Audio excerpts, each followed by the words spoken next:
Hi friends, నేను మీ రాయలసీమ గుర్రుని. ఈ వీడియోకి లైక్ కొట్టి సబ్స్క్రైబ్ చేయడం మర్చిపోండి. కొబ్బరికాయలు తీసి లోడ్ ఎలా చేస్తున్నారో చూపిస్తాను రండి. చూడబోయే ముందు ఒక లైక్, సబ్స్క్రైబ్. వాళ్ళ కష్టానికి చెట్టెక్కి మరీ తీసారు, కుప్పలు కుప్పలుగా లోడ్ చేస్తున్నారు.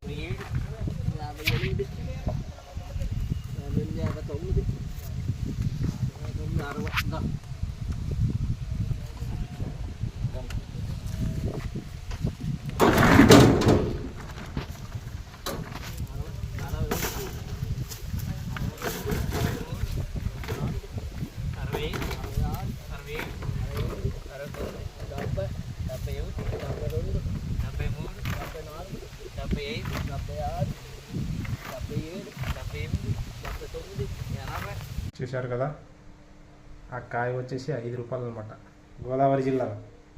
అదే మన రాయలసీమలో 25, 30 చీపు, గడి చీపుగా. ఇప్పుడైతే తీసుకెళ్ళి ఒలిసి పెద్ద లోడ్కి వేస్తారనమాట.